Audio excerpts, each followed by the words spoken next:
சிதம்பரம் அருகில் சிவபுரி பகுதியில் அமைந்துள்ள தேவார பாடல் பெற்ற ஒரு பழமையான சிவத்தலமான காவிரி வடகரை தலங்களில் 4வது தலமாக விளங்கும் திருக்கழிப்பாலை பால்வண்ணநாதர் கோவிலைத்தான் நாம் பார்த்து கொண்டிருக்கின்றோம்.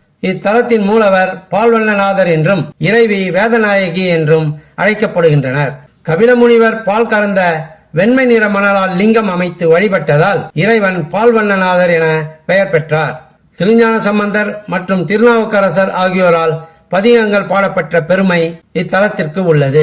கருவறையில் மூலவர் பால்வண்ணநாதர் கிழக்கு நோக்கி காட்சியளித்து அருள்பாலிக்கிறார். அவருக்கு பின்னால் சிவனும் பார்வதியும் திருமண கோலத்தில் இடம்பெற்றுள்ள காட்சி கல் சிற்பமாக வடிக்கப்பட்டுள்ளது. குதிரையின் கால் குழம்புபட்டு பிளவுபட்ட லிங்கத்திற்கு இன்றளவும் பூஜை நடத்தப்பட்டு வருகிறது.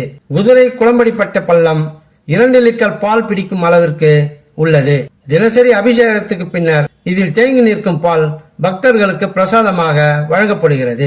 இந்த பாலை பருகினால் அனைத்து விதமான நோய்களும் நீங்கும் என்பது பக்தர்களின் நம்பிக்கையாக உள்ளது.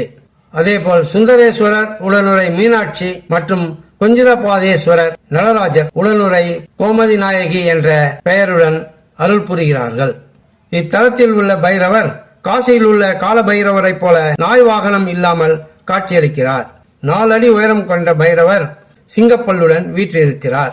இத்தலம் காலை 7 மணி முதல் பகல் 11 மணி வரையிலும் மாலை 5 மணி முதல் இரவு 7 மணி வரையிலும் திறந்திருக்கும்.